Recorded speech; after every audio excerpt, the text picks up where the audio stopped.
नमस्कार दोस्तों, आपके साथ मैं हूं पूनम सिंह कथुरिया और मेरे साथ ये जो आप पूरी टीम देख रहे हैं, ये मैं एक बड़ी ही सिंपल सी भाषा में आपको बताती हूँ। गैस्ट्रो की टीम है, जो पीजीआईएमएस का गैस्ट्रो डिपार्टमेंट है, ये वहाँ की टीम है और हमारे साथ हैं डॉक्टर परवीन मल्होत्रा। एक इनडायरेक्ट डाटा है जिसमें ये बताया गया कि जो काला पीलिया है उनके जो मरीज हैं उनमें कोरोना कम देखने को मिला, लेकिन इसकी पीछे की सच्चाई क्या है, क्या ये एक मिथ है या सच है, ये जानने के लिए हम डॉक्टर साहब से पूरी जानकारी लेंगे। नमस्कार डॉक्टर साहब। नमस्कार डॉक्टर साहब, अभी हमने बात की काला पीलिया की, क्या ये मिथ है या ये सच्चाई है कि जिन लोगों को काला पीलिया था, जो पिछले मार्च से लेके अब तक जो काला पीलिया की मेडिसिन ले रहे हैं, उन लोगों में कोरोना कम देखने को मिला है? तो इसके बारे में आप थोड़ा सा बताइए।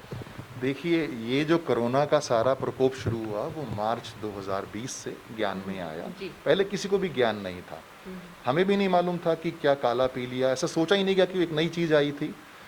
चूँकि यहाँ पे ये सेंटर मॉडल ट्रीटमेंट सेंटर है और यहाँ पे हज़ारों मरीजों का काले पीले का इलाज निरंतर चलता रहता है पिछले 7 सालों से, तो हमने उनको फॉलो करना शुरू किया और देखा, क्योंकि ये लॉकडाउन में भी सेंटर बंद नहीं हुआ था, मरीज़ आते थे, अपनी दवाइयाँ लेते थे, उनको मुहैया करवाई जाती थी।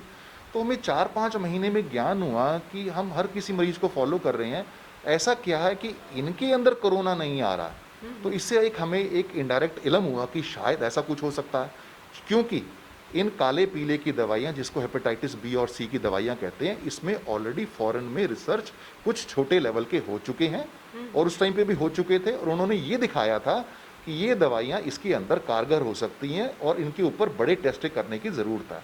तो हमने उनको बड़ी साइलेंटली फॉलो करना शुरू किया और हम देखते रहे उनको। तो अल्टीमेटली जब हमने 7-8 महीने अध्ययन करके देखा, तो हमें हेपेटाइटिस सी काला पीलिया जो होता है उसमें 1 मरीज़ मिला जिसको कोरोना हुआ, और हेपेटाइटिस बी वाले में मात्र 4। मतलब जहाँ 2-1 हज़ार मरीजों को फॉलो किया गया तो उसके अंदर छांटा गया कि ये तो ना के बराबर है। फिर हमने एक सर्वे और कंडक्ट किया डायरेक्टर जनरल हेल्थ सर्विस की परमिशन से, तो हमें लगभग 35,000 जो कोरोना के मरीज थे उनकी लिस्ट मिली, उनके टेलीफोन नंबर्स मिले। तो हमारी पूरी टीम ने उनको घंटी मार के देखा और पूछा कि इन 35,000 में से कितने मरीज थे जो कभी काले पीले की दवाइयों पे थे। तो 2,000 मरीज वो जो काले पीले की दवाइयों पे चल रहे थे, और 35,000 कोरोना पॉजिटिव मरीज, उनका आकलन कि इनमें किसी को काला पीलिया था या दवाइयों पे चल रहा था कि नहीं चल रहा था। तो उस 35,000 में हमें एक भी मरीज ऐसा पॉजिटिव नहीं मिला जो काले पीले की दवाई खाते खाते कोरोना में चला गया हो। तो ये 37,000 मरीजों का डाटा जो पूरा कंपाइल हुआ, उससे हमें इन्फ्रेंस मिला कि हाँ, ये दवाइयाँ कारगर हो सकती हैं। और इसके लिए अब पीजीआई में एक टीम और ऑलरेडी ट्रायल शुरू कर चुकी है, जिसमें काले पीले की दवाइयों को कोरोना के मरीजों में यूज़ किया जा रहा है एज अ ट्रायल बेसिस, और उसके रिजल्ट्स जल्द आएंगे। तो मेरा अपना क्लिनिकल एक्सपीरियंस कहता है कि डेफिनेटली इसके पॉजिटिव रिजल्ट आएंगे। और मैं तो कहता हूँ धन्यवाद है हरियाणा सरकार का, जो काले पीलिए की निःशुल्क दवाइयाँ मरीजों को उपलब्ध करवा रही है, वो भी इस कोरोना काल के अंदर, जिससे मरीजों को ना सिर्फ काले पीलिए से जान बच रही है, पर उनको एक फ़ायदा कोरोना से बचने के लिए भी मिल रहा है। डॉक्टर साहब, आपने हरियाणा सरकार की बात की। हरियाणा सरकार ने, हरियाणा पहला राज्य है जो काले पीलिए की पूरे देश में अगर हम बात करें, बिल्कुल निःशुल्क जो है इलाज काले पीलिए का दिया जाता है।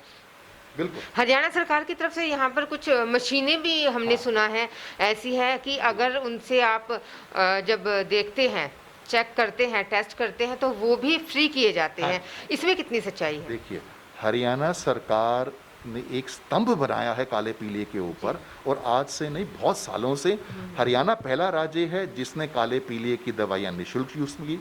हरियाणा की जीवन रेखा स्कीम ही कन्वर्ट हुई नेशनल प्रोजेक्ट के अंदर। तो ये पहला राज्य था जिसकी एक स्कीम को सेंटर ने अपनाया। आगे पीछे क्या होता है, सेंटर कोई स्कीम बनाता है, राज्य अपनाता है। यहाँ राज्य ने बनाया, सेंटर ने उसको लागू किया, और उसके बाद हरियाणा ने अपने द्वार पूरे हिंदुस्तान के लिए खोल दिए। हरियाणा पहला राज्य है, आप आइए, किसी भी प्रदेश के हैं, आप अपना काले पीले का इलाज निःशुल्क ले जाइए।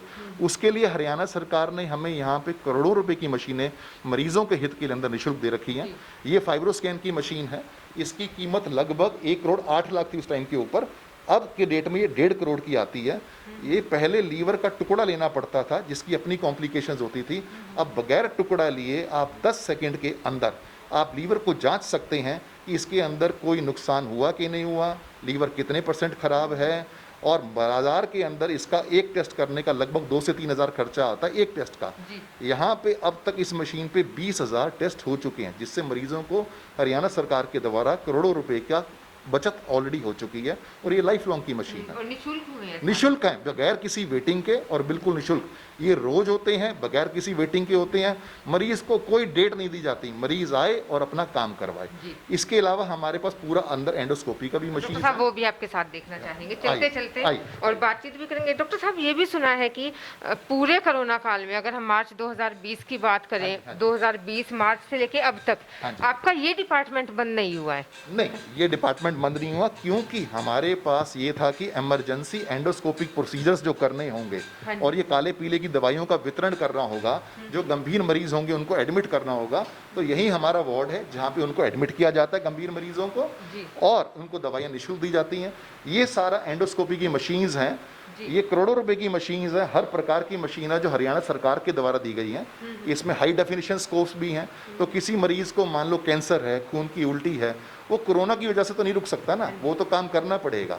दूसरा, मान लो किसी कोविड पेशेंट के अंदर भी अगर एंडोस्कोपी की जरूरत पड़ती है तो उसके लिए भी संसाधन बनाए गए हैं, सारी पीपी किट वगैरह सब मुहैया करवाई गई हैं।